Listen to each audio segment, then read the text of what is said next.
Oh, Guys. we're back. I'm going to pee again. Okay, go pee. Don't knock the table. I will. It's going to fall. I'm here. Oh my God. Were you the first one? I think you were. Shout out to David Zodi, if David Zodi joined yet. Talia, yeah. Guys, I'm not reading your comments enough. I've been so busy with the updates. Are you guys having fun?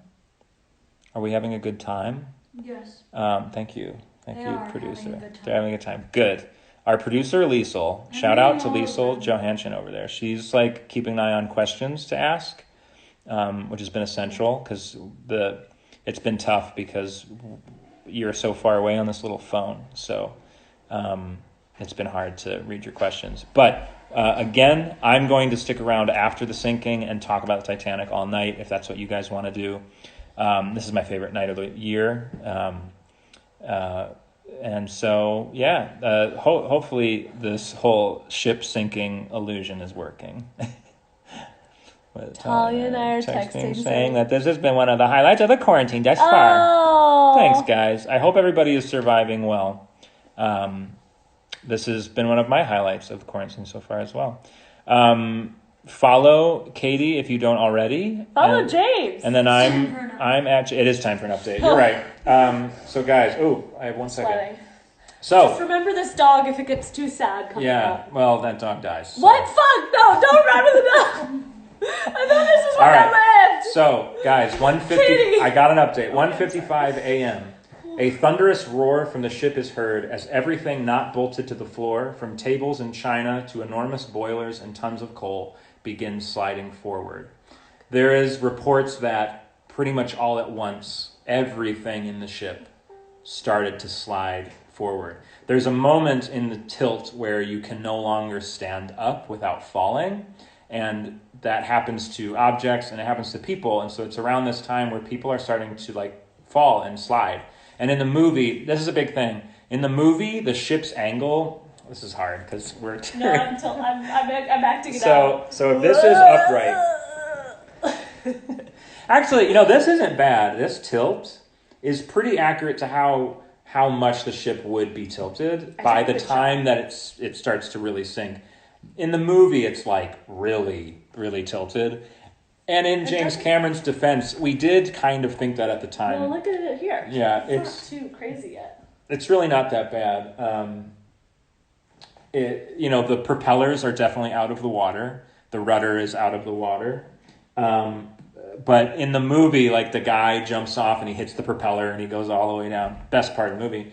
Best part of the movie? Yeah. Well, come on. Everybody loves the propeller guy. Everybody loves. Sound off in the comments if you love the propeller guy. That's fucked up. It's the best part. That's fucked up. Everybody knows that they're waiting for the propeller guy to happen. It's awesome. So, but the ship would never have gotten that high out of the water. It's absurd that it's up that high. Propeller guy. Hashtag propeller guy. Hashtag propeller guy. Let's get hashtag You propeller have guy trending. A lot of propeller guy love. Lots of love for the propeller guy. Oh God, that's amazing. Shout out David Zodi. Loved all of my statuses, and David Zodi, I know he loves these statuses. He's here every year whenever I do these. David Zodi was in my second production of Titanic musical, and he was at a party I threw on the 100th anniversary of the Titanic. I'm pretty sure. Yeah, you were there. Googie. He played Guggenheim. We called him Googs. Googity goog. Googity goog. All right, so 1:58 a.m. Explosions are heard. First class passengers Colonel Archibald Butt, Francis Millay. I should have known. When she laughed at Double Bottom, I should have known Archibald Butt would have been very funny. This guy's name, the one who got into lifeboat pretty early. Puchin? All right, back to the update. First class passengers Colonel Archibald Butt, Francis Millay, Clarence Moore, and Arthur Ryerson retire to the smoking room for one more hand of cards at their usual table. They finish their game, shake hands, and depart separately. None would be seen again. So, guys, we are coming up on the biggest update of the night for me. This is very, very intense. I need to go get my phone. I'll be right back. James left. All right. I'm going to talk. What do you guys want to know? Propeller guy lives. Here's a conspiracy theory. Propeller guy never actually died. He just went for the ride of a lifetime. Propeller guy is definitely dead. Here's the thing, you guys. Oh, if you jump in water from that high up, you're definitely going to die. And in Titanic time, your life jackets would be made of cork. And when you hit the water in a cork life jacket, from even a couple feet up, the cork hits the water, and the cork then hits your jaw and breaks your jaw and knocks you out for the most part. And then you die of hypothermia because you're just sitting in water and aren't conscious. So these life jackets are very bad, and ever since the Titanic, cork is not the main way of making a life jacket. So anybody who jumped in the water from even a slight height is pretty much screwed. But from this moment onward, they stopped making life jackets out of cork because of that. Yeah, yeah. And after the sinking, we'll talk about all the safety, all the reasons why this event has saved many lives since. So guys, it is 2 a.m. This is a big moment. And this is a guesstimate time because no one knows when this happened. And we'll talk. 2 a.m. The Titanic's orchestra, which all evening has been playing upbeat ragtime to calm passengers, plays a final solemn tune. Debate continues to this day what that song might have been, but the most likely choice is the tune band leader Wallace Hartley requested to be played at his funeral, "Nearer, My God, to Thee."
Many brave things were done that night, but no more brave than by those few men playing minute after minute as the ship settled quietly lower and lower in the sea.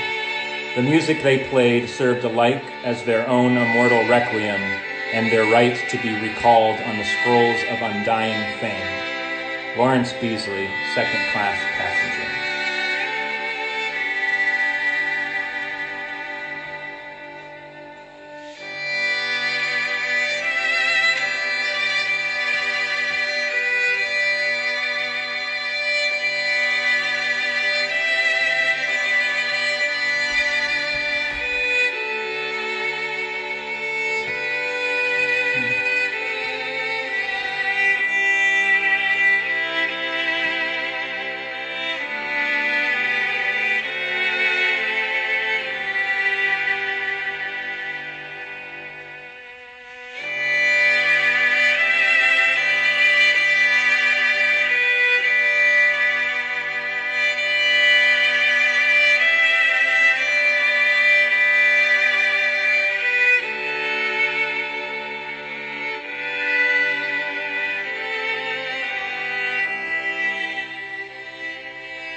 All 8 members of the orchestra went down with the ship.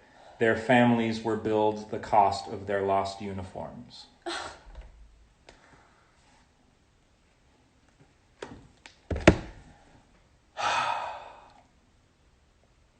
Intense, That's fucked guys. up. That is something. If you ever want to know why I love the Titanic and why the world is fascinated by the Titanic and why there are Titanic enthusiast groups and Titanic conventions and nerds like myself who are still reading books and we're making a video game about it. It's for shit like that. You know, those 8 guys played music all night, and eventually they were playing music and realized, we're not going to get out of this, are we? And then I love the way they do it in the movie where they agree to part ways. And then Wallace Hartley, the big debate is whether he played Nearer My God to Thee or Autumn. And no one knows because no one saw them stop playing. So no one knows what the last song would have been. But to me, he was quoted as saying he would have had Nearer My God to Thee played at his funeral. And I believe he also said if he was ever in a shipwreck, that's the song he would want to play. So I'm going to go with that. And it's one of the most beautiful songs ever written. There's also debate what version of Nearer My God to Thee he would have played. And you know what? We'll just let it be what it is. So I have another update for you. What do you have thoughts? I have a thought. Yeah. Well, just is making me think about how in the crisis that we're experiencing right now, as a nation, it's just like, who are we turning to get us through it? It's artists and it's people that are creating and like helping us get out of it. And when you're stuck inside and you're sad and you know, that's making a good point, you guys. Sorry, go ahead. We're anyway, figuring something out. There's just something to be said about the people that keep creating in the face of crisis. Mm-hmm. And that is something that has been sort of powering me through what we're all going through now. Mm-hmm. It's very true. Our next update, I'm a little late, but sorry. 2:05 a.m. Thomas Andrews is last seen standing alone in the first-class smoking room, arms crossed, life jacket on a nearby table, staring at a painting called Plymouth Harbor by Norman Wilkinson. His ship has 10 minutes to live, and he even less. Another funnel falls. So we are down to the final 10 minutes of the sinking of the Titanic.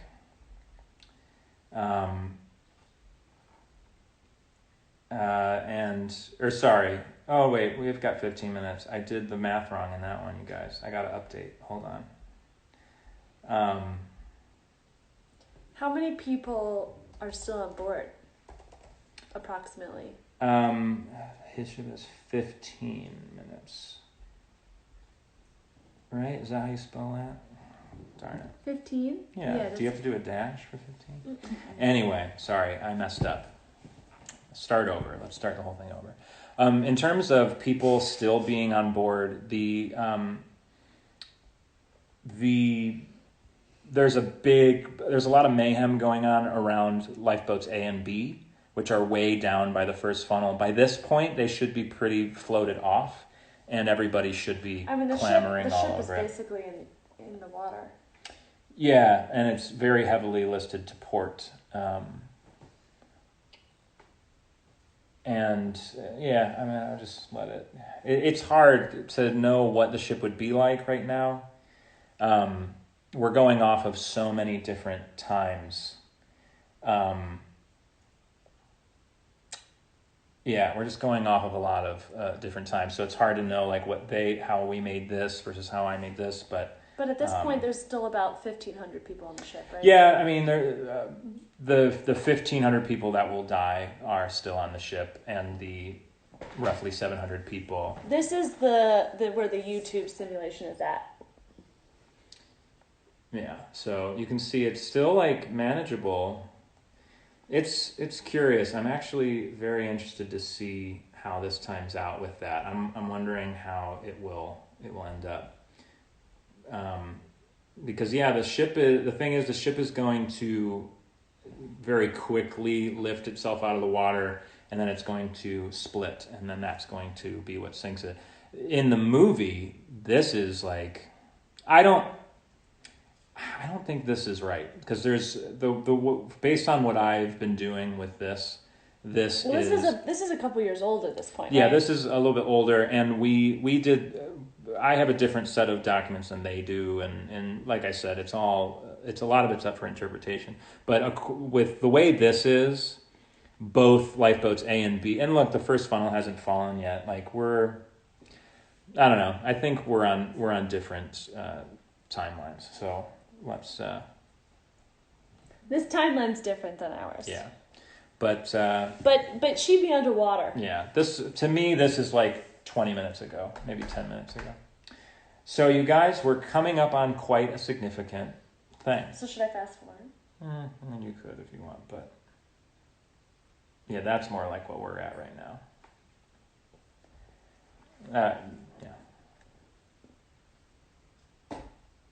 Yeah, so like water is very much on the deck. But all right, so I have a sizable update. You can put that away if you want. It's not really James does not like where the timelines are at this point. Yeah, this is I had something else going that this doesn't seem to line up well with that. So guys, it is 2:10-ish. I actually might wait on this one because now that we're like feeling this out, I will, we're going to give this one a minute because it seems a little early. Because, like, a lot of this stuff is up for interpretation when it happened. And we have 10 minutes left before the ship is gone. And so, to me, show them that. That's a good image. This is a better image of what it might look like right now. The second funnel is about to fall. It's really starting to it's pretty high up there. This is when people are starting to like fall down the ship here. So great. So that's good on that. So the band has stopped playing. All the lifeboats are gone. Some third-class passengers are just now getting up on deck. Seeing all the boats gone and then heading right back to where they were, which was the stern of the ship. It's becoming very obvious that to survive this, you're going to need to get to the stern of the ship because that's what's going to be out of the water. And for anybody who knows how hypothermia works, staying dry is the most important thing. The minute you get wet, you are now dropping in temperature. And as we learned recently doing research on this, you can get hypothermia from virtually like 70-degree water. If you sit in it long enough, you can get hypothermia from it. 60-degree water, I believe 55 degrees is the warmest water can be and still kill you. You can sit in 55-degree water and die if you sit in it for like an hour. So this water is like 20 degrees. And you can die in about 10 or 15 minutes. So staying out of the water is best. Running to the end of the stern is best. But a lot of people survived by jumping into the water now and swimming to a lifeboat that is nearby. Did a lot of people do that? A couple, yeah. Some people did. One guy, very smartly, he put his wife in lifeboat D, the last lifeboat to be launched. He went down by the water, watched it go a little bit away. He jumped in, swam out to it, sat with his wife, and survived. Wow. So, would you do that? I would do that for you. Okay, good. But I'm going to do this update now. I don't think I would have gotten a boat without you. I'm going to do this update now, and this is where we're going to need Liesel's help in 1 second. So 2:13 a.m. The Titanic's engineering crew, who have been fighting water, time, and gravity, finally lose their battle. The ship loses power. With no moon in the sky, those still alive are left in pitch black darkness. None of the 35 engineers would survive.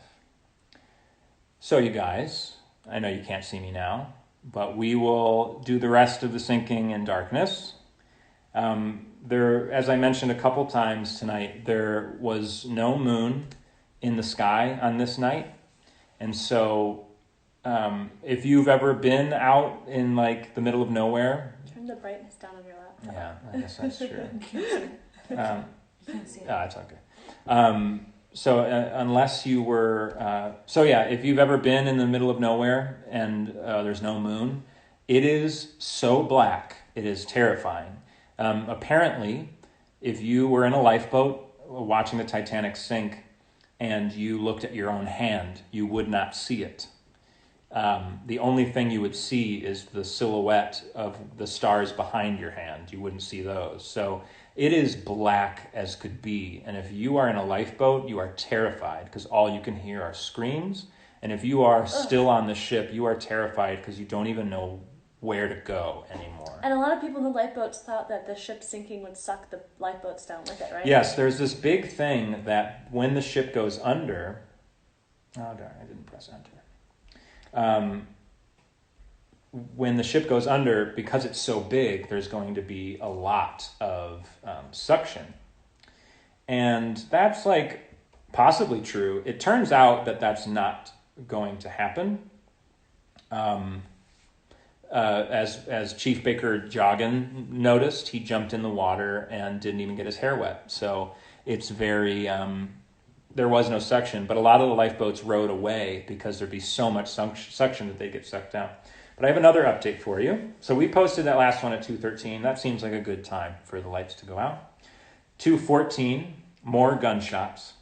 Father Thomas Biles hears confessions on the aft well deck. Father Biles was, he led services on the ship. I believe he was just a passenger, though. I don't think he was like employed to do that. But he led services with Captain Smith, and he heard confessions on the aft well deck. He's in the movie. They show him with people huddled around him. At what point do you think he started doing that? Or was it really just in the last 5 minutes that he was... I feel like he's been doing that for a while. I think if I had to get poetic with it, he would have gone to the third class because I don't think he was third class. I'd say he was second class. I don't know off the top of my head. But to go down to the third class where they are kind of hopeless and they don't have anybody helping them out. So he went down there, did not save himself or couldn't save himself, and chose to hear confessions of people who wanted to, because everybody was going to go down. So in the movie, he is shown holding on to part of the ship, trying to hold on while the ship goes vertical. And people are holding on to him, and they give him a good moment. And props to that actor, because he crushes it, as everybody in that movie does. Someone wants to know how we know all the stories at this point. There are people on the ship that are going to survive. Chief Baker Joggin is a perfect example. As we talked about him a bunch, he's going to be where Jack and Rose are in the movie, and he's going to survive. And there's at least 3, 4, 5 other people on the ship still. So they are the ones that are seeing Father Biles do this. And to be quite honest, it might not even be true that for the priest to do. Oh yeah, we're going down in there. Yeah, that's because we jumped ahead. I went back a little bit. Oh, okay. So there's a lot of sensationalism with the Titanic, and it started immediately. Newspapers tried to get on the Carpathia to get the news before it arrived in New York, and already people were blowing things out of proportion, and that could be something. So we don't even know if these are true, but I think that one probably is. So guys, I have another update. We only have 2 more updates. 2:17 a.m. Due to the sudden dip into darkness, very few survivors notice when the entire hull of the Titanic buckles and splits down the middle. Fuck. So did it make a loud noise? I guess you couldn't hear it very well over the yeah, I mean, who knows what kind of noise it made. I assume it made a loud noise, but there's been explosions heard all this last half hour. And those explosions would have come from pockets of air within the ship bursting out. And when the ship finally does disappear, there will be explosions heard as it slowly descends to the bottom of the ocean. So it's not, there's a lot of noises happening, but so few people noticed the ship split in 2 that it wasn't even accepted as true until we found the wreck in the 80s and found it in 2 pieces. In fact, in Walter Lord's A Night to Remember, like the, holy grail of Titanic books, he doesn't even mention it. And I remember the first time I read it I read the same pages 3 times waiting for him to mention, where does he mention the ship splitting in 2, but he never does. In his book, which came out in the 50s, the ship just went upright like it does in the movie. It just never broke in half. But now we know it definitely did break in half. It did not break in half quite as wildly as it does in the movie. I highly recommend after this, look up the Titanic Honor and Glory real-time sinking and skip to the end where it breaks in half, because it's a very accurate depiction. And then how it slowly like lists over into the water is pretty spectacular as well. So guys, the ship has 30 seconds left. So before this happens, thank you all for witnessing this with us and joining us. Again, I'm going to stick around for quite a while and talk a bit more about the Titanic. But thank you to the 83 people who are still watching. This is amazing. So it is now 2:20.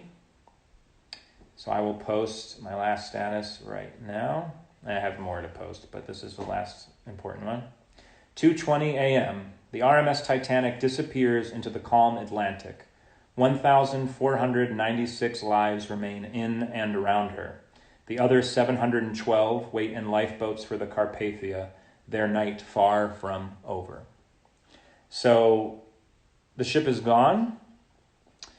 For the next 10 minutes, there would only be screams from people hoping the boats will come back for them.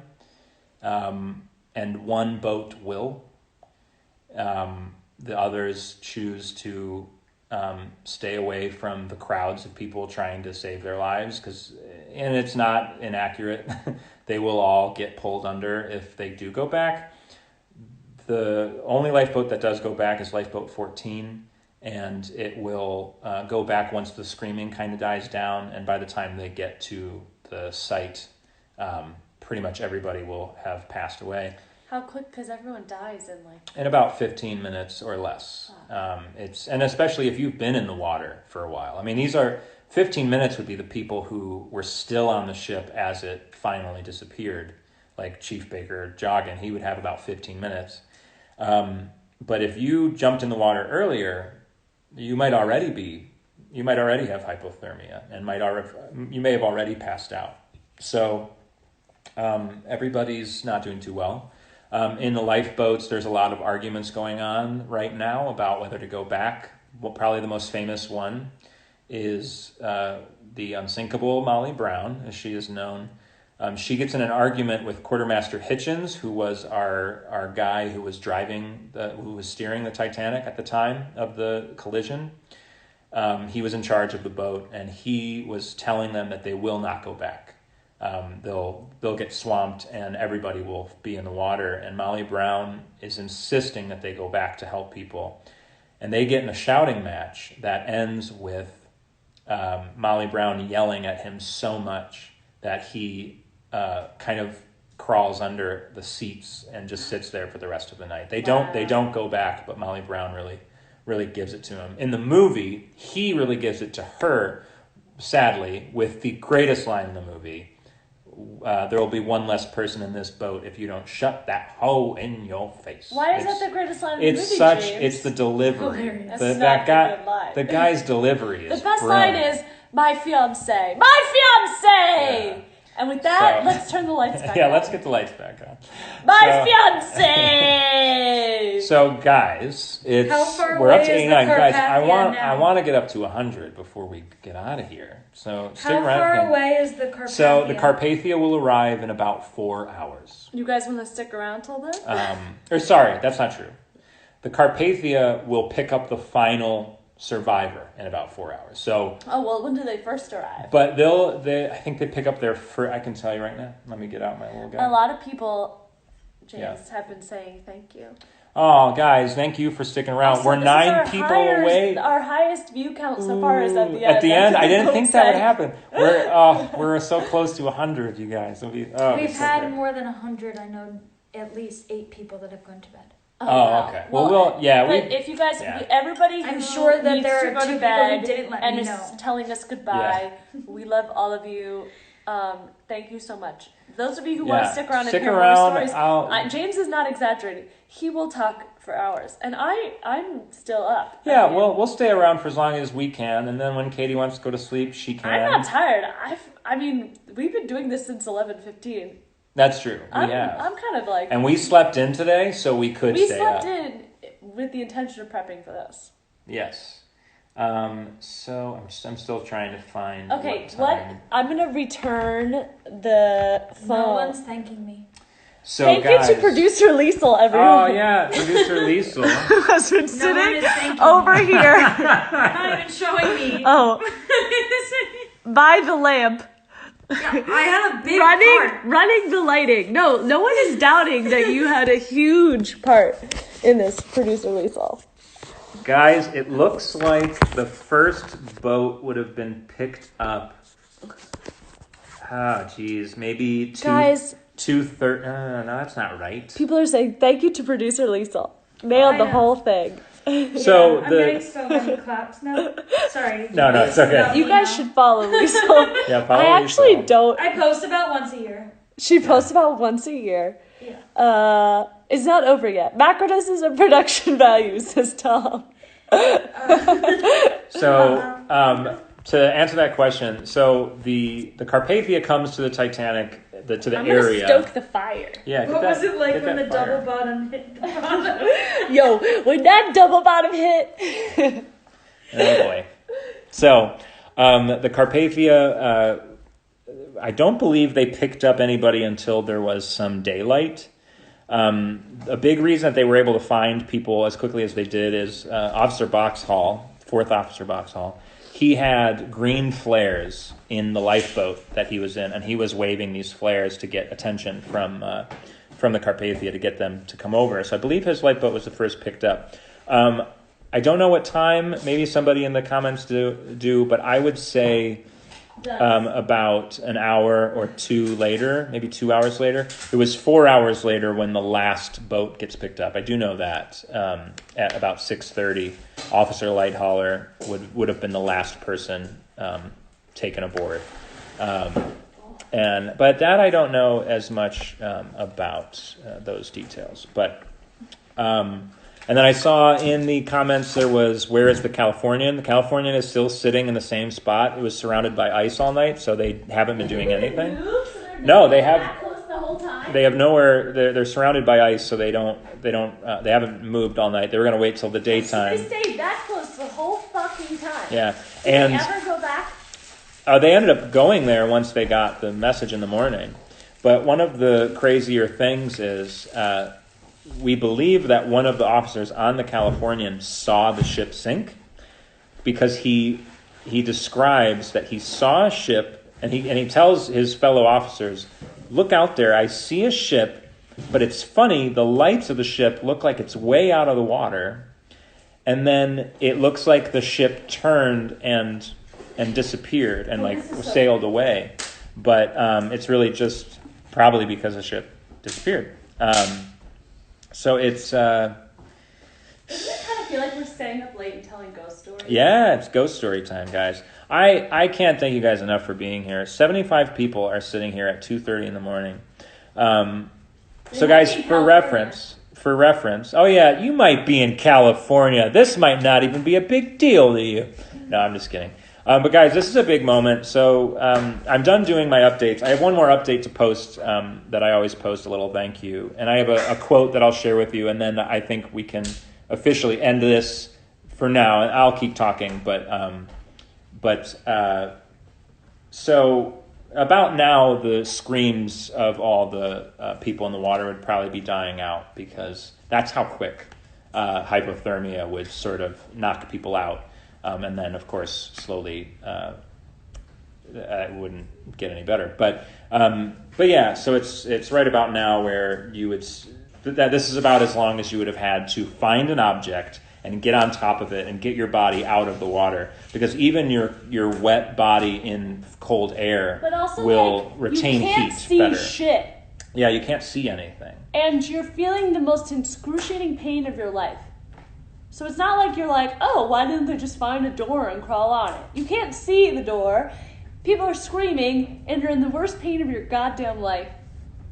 Yeah, that's a good... Look at this fire. Wait, James, scooch over to the side. Look at that fire. Scoutmaster Katie is on it.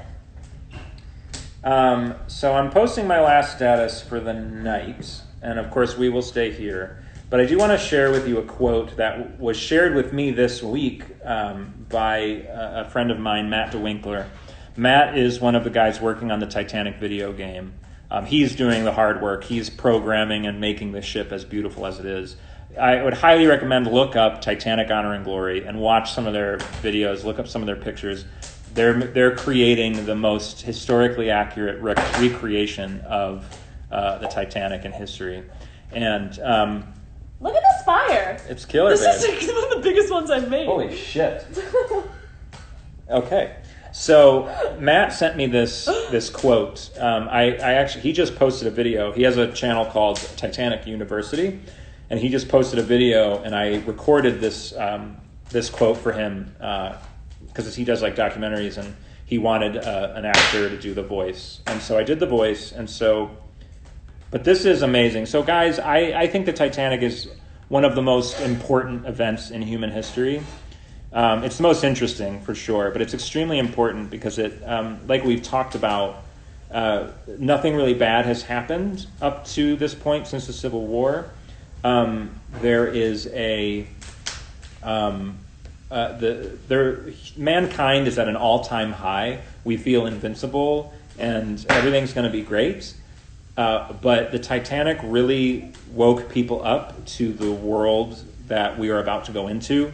World War I is about to happen. Trying to make an unbeliebly serious thing. I'm sorry. World War I is around the corner. Influenza is around the corner.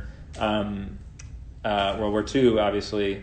The Great Depression. I mean, shit is going to go bad from now on. And then, they have no idea about 2020. Yeah, and then, and soon we're going to be so interconnected that news, you could argue that on the evening of April 14th, mankind is at an all-time high, and on April 15th in the morning was the beginning of the world we live in now, which is just rather depressing, and the Titanic is just a big turning point. And so there was a passenger on the Titanic named Jack Thayer. Jack Thayer was a young man at the time, and he was someone who jumped in the water and swam to a boat. And he had this quote later in life, and it could not be better put. And then everybody who wants to go to bed can go to bed, and people who want to stick around can stick around. But I leave you with this unbelievable quote. There was a peace, and the world had an even tenor to its way.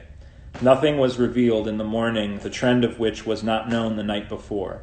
It seems to me that the disaster about to occur was the event that not only made the world rub its eyes and awake, but wake it with a start, keeping it moving at a rapidly accelerating pace ever since, with less and less peace, satisfaction, and happiness. To my mind, the world of today awoke April 15th, 1912. So, a rather depressing thing, but I give you this though. It's also very uplifting to me. The world completely changed when this happened. Safety measures changed. People had to really look at themselves and understand that we're all going to die, and we need to do our best to keep that from happening, I guess. And mankind would never feel invincible ever again after this. And I think we all feel very much that way now. And every time you start to feel complicit, 2020 happens. Yeah. Punches you in the fucking tooth. But here's the thing about this quarantine and this COVID-19 shit. We will come out of this with more safety regulations, with better preparedness, regardless of the leadership that we may or may not have.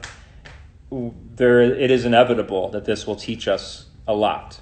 Yeah. I mean, if you look at South Korea, they had a coronavirus outbreak, I believe in 2015, that they were pretty devastated by, and that's one of the reasons why they were one of the best countries coming out of this, because they already knew what to do. And so that's what this is going to do. And I always say this every year, so I guess I'll leave you with this, and then we're not going anywhere. But this you can leave. This is another out. I'll read this. This is what I just posted on my Facebook. I'm gonna get another glass of wine. As always, I'd like to mention that while I do this every year for fun, I also do it for the 2,208 passengers and crew who had to endure this horrible evening and the millions whose lives changed the following morning. Every April 14th and 15th, I like to remember the victims, survivors, widows, orphans, the entire city of Belfast, and so many more. Ugh. They gave their lives and family members so we can live safer and longer lives with ours. We truly owe them a great deal. So hug everyone you love a little tighter, enjoy your warm, dry bed a little longer, and join me again next year. Ugh. So, And again, that's so timely right now. yeah. This is so intense. So we are all enduring something pretty awful right now, but we're doing it so people down the line don't have to, and they'll have something to deal with too.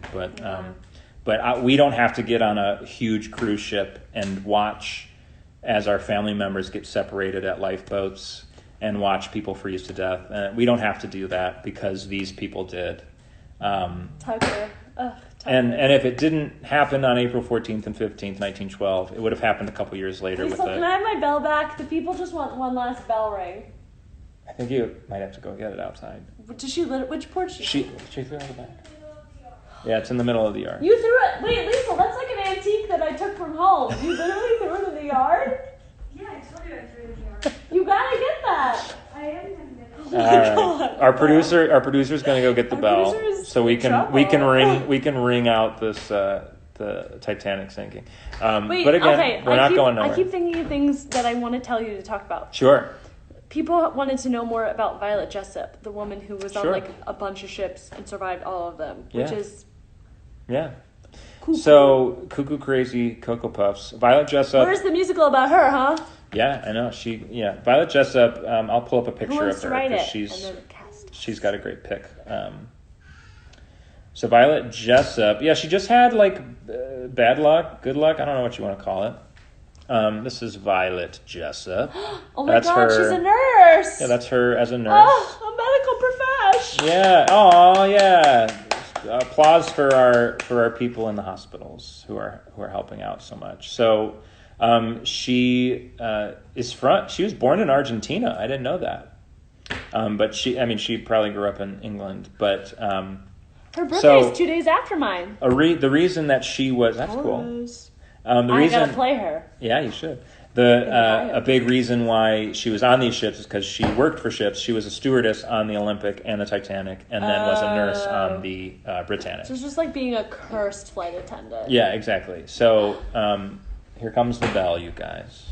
Here comes the bell. My child. Okay. Freezing. It's freezing cold. So I wouldn't hit it too hard. It might I don't know how. It's so loud. It's a good bell, that's why. It is a good bell. This bell doesn't fuck around. Top-notch bell over here. Top-notch bell. So that Belfast. Belfast. Oh, that reminds me of the other thing I wanted you to That was talk a more comment. about. Sure.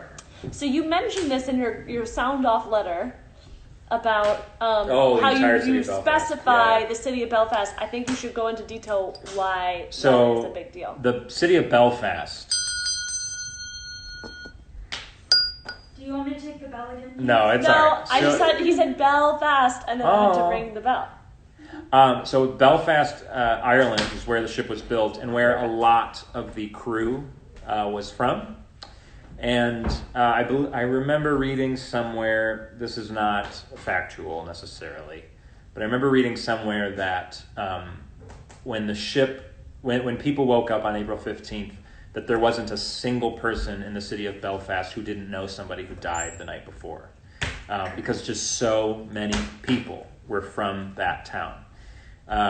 And so the whole city was devastated by it.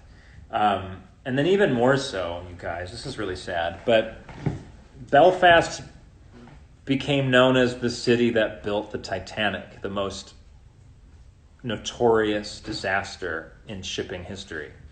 And so it's kind of, and I know it was actually until very recently that they started to be more open about it. Like they just built the Belfast Titanic Museum. And it took them forever to do that because I guess there was a time where if you were in Belfast and you went to get your haircut somewhere and you brought up the Titanic, that people would get really pissed because you don't mention the Titanic. People in Belfast were just like, it was too sad that never happened. No, they were embarrassed. They were embarrassed. They built the most epic, the most infamous ship, most disastrous ship of all time. And the thing is, a city like Belfast prides themselves on the ships that they build. That's why Belfast is there. It's a shipbuilding city, and they failed at their job. Now, no one else would actually think that, but you know how it is. It's your town. You pride yourself on what you pride yourself on, and for your ship to do what it did on its maiden voyage, it's awful. So the city of Belfast was devastated by this, both in numbers and in just overall confidence and mental things. So just recently, I think the city of Belfast is more open to commemorating things and whatnot. But so the city of Belfast got real fucked up. But now they have a museum. Now they have a great museum, apparently. I haven't seen Matt wants us to auction off the bell when we do this in 2021. Okay. Guys, would you want to see this? So assuming next year we can all be together in person again, would you come to a live show if you could? I mean, here's the thing. What's cool about doing it this way is that everyone can watch from around the world. But That's if we true. did it in New York, Yeah. would you come? Would you come? We also could do it live while we do it live. That's true. There could be a live stream of the live show. My initial intention was to do it live this year. I had a venue. Yeah, we had been talking about it. I had a perfect Tell venue. them about the venue. I don't want to because it might be next year's venue. Well, but tell them so they can get excited. No. They have a year. They're going to forget about it. Someone else is going to do it. It's a great venue. No one else is going to do it. No one else knows as All much right, as you. fine. I'll tell you. And these people want to help you make it happen. All right, so folks. By Venmoing you, because he did a lot of work on this. Yeah. Well, you don't feel obligated. You don't have to, this but is he truly worked a passion really, of mine. really hard on this. And guys. this was fun. Like 4 hours of a show that he gave you for free on Instagram. I'm just saying, no pressure, but this is his Venmo. I did read a 400-page book in 3 days, which I hate reading, so that was a big deal. So anyway, yes, Liesl, you will produce the live show. she's still. Wait, tell them about why this venue is cool in New York City. So there is a venue in New York City, and Someone said, don't say who. Don't say who. They said, don't give it away. Hustlers move in silence. This was suggested by my friend Seth, I believe. Or maybe it was James. A drag Celine Dion. I said someone suggested a drag queen Celine Dion performer. That's what I wanted for the show. We wanted a drag queen to be there, just because that's... Well, you have to kick off the show with a drag queen singing "My Heart Will Go On" so that you get it over with. I know. I just don't want it to be shticky. It's not. I don't know. Well, you know why I played Celine Dion at the beginning of the funny. live so that we could get it over with. That's true. And everyone, we all need we all need a little drag queen singing "My Heart Will Go On." So there's this venue in New York City called the Jane Street Hotel. It is an old hotel that was built in 1908, I want to say, and it still looks the way it looked when it was built. And the bellhops still use bellhoppy uniforms. But we will be hiring Hannah Provisor to play the bellhop. And there's this room, they have a ballroom there. This used to be where the Jane Street Theater was, where Hedwig and the Angry Inch was, which is why there's a Titanic mural in the background of the movie. Yeah, Matt said. So the reason the Jane Street Hotel is so perfect is because when the Titanic arrives in New York in a couple days and drops off survivors, a lot of the survivors, first class, they have places to go. They have trains waiting for them to take them to Philadelphia. There was a lot of Philadelphia people on the Titanic. But third class passengers don't have anywhere to go. They have no money. They didn't have any money to start with. They definitely don't now. And so survivors were put up at the Jane Street Hotel while they figured their lives out. And so there is a plaque in the Jane Street Hotel lobby commemorating the survivors. But it's on the floor, and it's been stepped on so many times that it is now just a flat piece of metal, which is interesting. Rebecca said, "Dear James, this is not sticky at all. Good. Your knowledge is mind-blowing, and trying to overcome Katie's distractions is hilarious. You gave me a history lesson and a comedy show and a memorial. Oh, that's what Rebecca, we wanted. thank you. That's what we were going for. That is the vibe. That's the vibe we wanted. It's like, ultimately, James is obviously the star. I'm here because I also need attention. And at the end of the day, it is a memorial to the survivors. Yeah. And a showpiece for Poppy. And we got Poppy in the show too. We just want to hang out with our friends. Yeah. So the Jane Street, I would love to book them next year. We couldn't make it happen this year, and then this whole COVID-19 thing happened, so we definitely would have had to have canceled anyway. This feels like, I mean, again, not that I want the pandemic to be happening, but this arena in which this all happened feels really right. Yeah. Like, I'm so happy that this was how our first live performance of this went down. Yeah, me too. And I'm glad we got to do this, and I think we broke 100 at one point, all at once. So Hannah says we should do this at a boat restaurant. Like on a boat somewhere. And then walk there. That's fine. Like the lobster boat in New York City. So guys, before we trail off into just like nonsense topics, let's talk more about Titanic if you'd like to stay. Should we take a break and I can we start a new one just in case we're about to hit an hour again? Are we? I don't know. I feel like it's been an hour. When did we do it last? Let me check. We did it at 1:55. Okay. Tucker, Poppy and Liesl have to be in the live show too. Yeah, of course they will be. Poppy and Liesl are part of this. So what did I talk about, guys? I'm sitting closer to the camera now so I can read all your comments. Yeah. Because Liesl left. Do you want me... I can go through and just talk about the stuff I never got to. Imagine this 4-hour experience being on a cruise. What if we got a boat? And we did this on a boat. Okay. That'd be fun. It'd be spooky. Turn the lights off and everything. Spooky boat. Spooky boat. Let's sink the boat. We have 10 minutes until it's been an hour, and then we restart. Okay, thank you, whoever. Tucker did. All right, well, let me go through some stuff. Okay. So these are just things. I wrote a whole bunch of notes of things I wanted to get to, and I'm surprised how much I got to. I gotta say, this went really well. But just some things that I didn't mention. The Titanic weighed 46,000 tons. Oh, and here's something cool. So lifeboats, at the time, they were not based on how many people were on a ship. So the Titanic had 2,208 people on it. And sorry, I'm laughing at how people are reacting to the idea of it being on a boat. People are like, no, it should not be on a boat. That's I feel like that's a terrible idea. Too immersive. I think the only way it could be on a boat is if it's like a docked boat, like it's not going anywhere. It's just like sitting in a dock, so it's like rocking a little bit. But... I would think so. All right, so here we go. We're going to get back to the Titanic before we lose everybody. So modern day, the ships, lifeboats are decided off of how many people are on the boat. If you have 10 people that can fit on a boat, you need a lifeboat that fits 10 people. Very simple.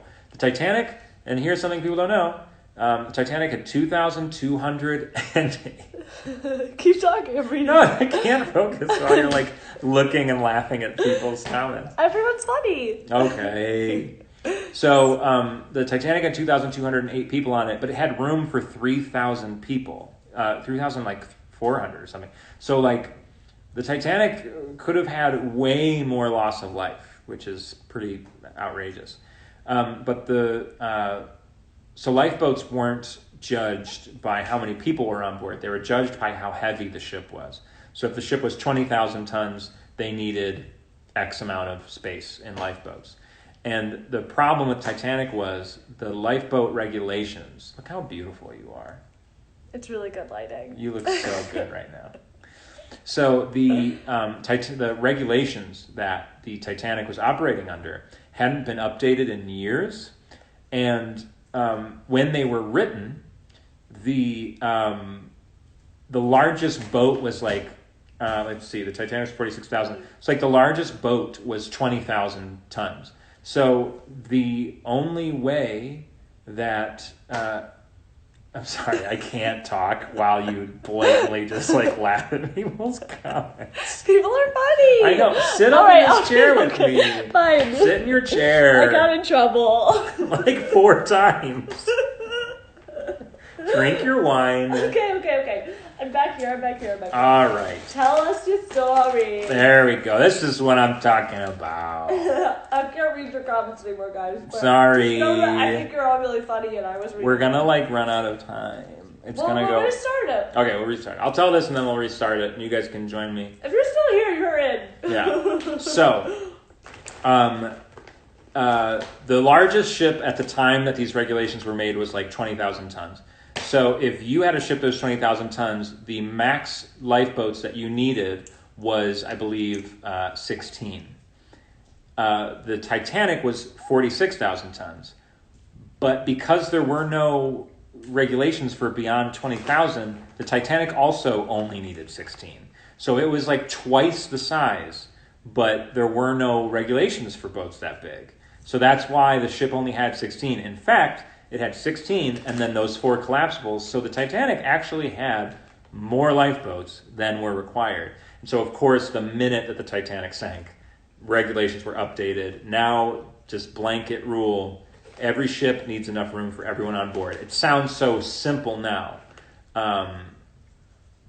But, you know, we learn.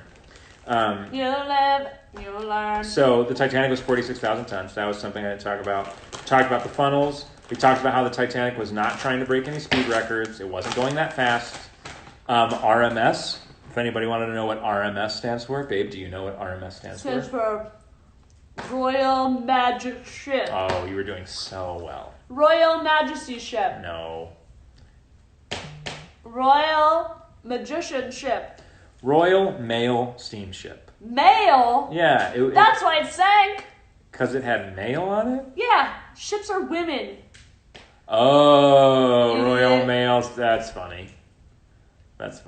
No, mail as in like postal? Yeah. Really? So it would have been a big distinction. It was a post office? Yeah, it carried mail.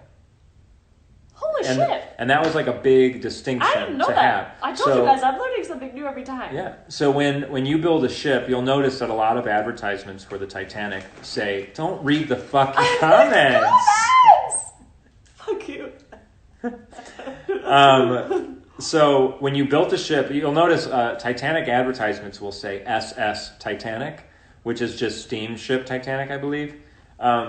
Because once the ship was finished, and the advertisements are usually made first, once the ship was finished, it would have to pass certain tests to be considered a Royal Mail steamship.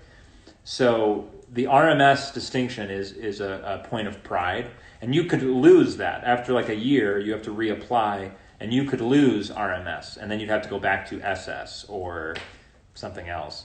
And so to be considered the RMS Titanic is quite quite a nice thing. And then there's HMS, which is Her Majesty's ship, I believe, which the HMS Britannic. It was not a mail ship, it was a hospital ship, so it would be just Her Majesty's ship. So there, and Olympic was RMS Olympic as well. And Lusitania, I believe, was RMS. But there's a whole bunch of different names that ships can get. But that's what RMS stands for. We talked about all the safety features. Immigration, we talked about that. We talked about... guys, this is a crazy one. How many people are still watching? Enough. 54, that's fine. People are texting me saying that I was right about the ships being women thing. Yeah, the ships are always considered she, very famously. That's like a thing. So that is funny, babe. Royal Male Steamship. More Royal Female Steamship. I think that's hysterical. Yeah, it is. But anyway, so guys, this is one of the craziest stories I have for you tonight. Whoa. I'm saving this. Do I know this one? Yeah, I mean, we've talked about it. So we talked about that. Frederick Fleet. Did you answer all the questions we got? Oh, we got more questions. Yeah. Okay, I'll save the story. Let's tell it now. Okay. We want to know it. Okay. So there is an article going around. It has been for like a year. I just got sent it again. about the coal fire on the Titanic and how it sank the ship. And it is the most enraging thing, because a Titanic expert wrote an article where the title is, and I pretty much quote exactly, research shows that Titanic sinks from coal fire, not iceberg, as previously thought. Fake news. That is clickbait of the worst fucking degree. So, obviously the Titanic sank from an iceberg. That title is misleading. Oh, wait, we've got 16 seconds remaining. We got to go, guys. Wait. We're going to turn it off and then turn the live right back on, and you can hear more about this enraging article. And we're going to keep talking about the Titanic all night if you guys want. Rejoin us. We love you. Rejoin us. We're restarting because...